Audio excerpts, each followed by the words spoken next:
இன்றைய சிந்தனைக்கு மனிதன் இறைவனை அன்பை பெறுவதற்கு எந்த தன்மையில் வாழ வேண்டும் என்பதற்கான விளக்கப்பதிவை பார்க்கலாம். இந்த பூமியானது மனிதனுக்காகவே படைக்கப்பட்டுள்ளது.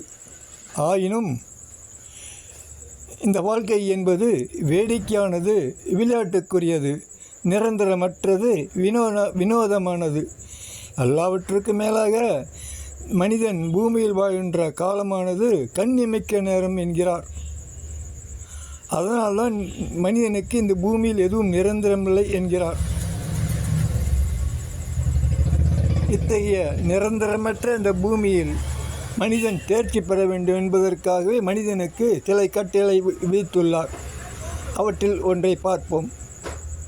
இறைவன் எது ஒன்றையும் ஒரு தன்மையில் படைப்பதில்லை. இரண்டு தன்மை ஒரே கருத்தில் இரண்டு தன்மை அமைத்திருப்பான்.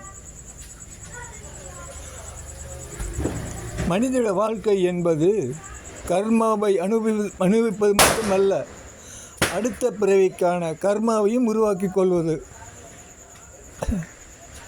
கொள்வதற்காக தரப்பட்டிருக்கிறார் இறைவன் ஒவ்வொரு மனிதனுக்கும். இதில் என்ன வேடிக்கை என்றால், ஒவ்வொரு மனிதனும் பிறப்பு முதல் இறப்பு வரை சந்திக்கும் வேதனைகளும் சோதனைகளும் மகிழ்ச்சிகளும் சந்திக்காமல் இருக்க முடியாது.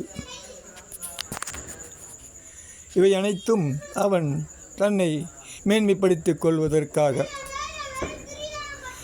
அடுத்த பரிணாமத்தில், அதாவது அடுத்த பிறவில் சிறப்பான திசையில் பயணிக்க வேண்டும் என்பதற்காக.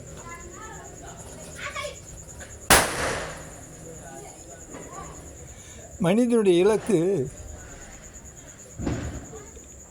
யார் தேர்ச்சி பெறுகிறார்களோ அவர்களை இறைவனின் அன்புக்குரியவராக இருக்கிறார்கள்.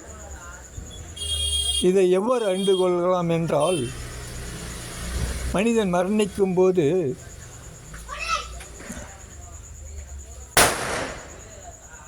சாந்தி, சமாதானம், அமைதி, நிம்மதி என்ற தன்மையில் மரணிக்க வேண்டும் என்கிறார். இந்த தன்மை அடைவதற்காகவே தான் இந்த தன்மையில் அமைய வேண்டும் என்பதற்காக நமது செயல்களில் மாற்றம் செய்து கொள்ள வேண்டும். அதற்கு நாம் தாமரை பூவை இலையில் கொள்ள வேண்டும். தாமரை எவ்வாறு தண்ணீர் ஒட்டாமல் இருந்தாலும் அது ஒட்டி கொண்டு இருப்பது போல் தோற்றமளிக்கிறதோ, அதே போல் நம்முடைய வாழ்க்கையில் உலக பந்தங்களிலிருந்து விலகி வாழ வேண்டும் என்கிறார். மேலும் தாமரைப்பூ ஒவ்வொரு நாளும் இரவில் சுருங்கி காலையில் பூத்து குலுங்குகிறது. அதுபோல் நாமும் ஒவ்வொரு நாளும் புத்துணர்ச்சியுடன் செயல்பட வேண்டும் என்கிறார். இந்த புத்துணர்ச்சி செயல்பாடு என்பது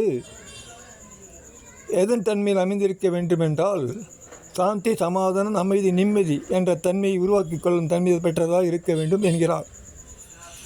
எனவே இறைவன் நாம் விருப்பத்தை பெற்ற மனிதன் என்று அறிந்து கொள்ள வேண்டுமென்றால் இந்த மூன்று குணங்களும் இருக்க வேண்டும். அதாவது மனமானது சாந்தி, சமாதானம், நிம்மதி, அமைதி இந்த தன்மையில் அமைந்திருக்க வேண்டும் என்கிறார்.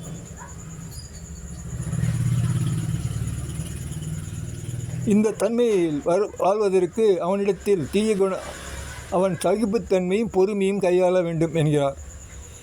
இதை யார் சிறப்பாக கையாளுகிறாரோ அவர்களிடத்தில் நிச்சயமாக தீய குணங்கள் உருவாகாது. ஏனென்றால் அந்த தீய குணங்கள் தான் மனிதனுக்கு துன்பத்தையும் வேதனையும் தரக்கூடியதாக இருக்கிறது.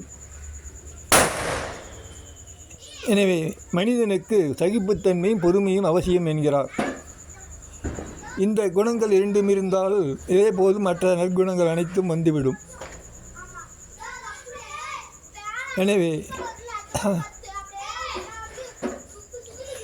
எனவே மனிதனுடைய நிகழ்காலத்தையும் தீர்மானிப்பது சொல், செயல், எண்ணங்கள் தான். இந்த மூன்று செயல்களும் தான் உன்னுடைய தளபதியை நிர்ணயம் செய்கிறது. எனவே இந்த மூன்றையும் யார் இறைவன் வகுத்த பாதையில் சிறப்பாக கையாளுகிறார்களோ அவர்களே இறைவனின் விருப்பத்தை பெற்றவர்கள், சுகமாக வாழும் தகுதியுடையவர்கள். அவனே வெற்றியாளன். ஓ நமோ நாராயணாய.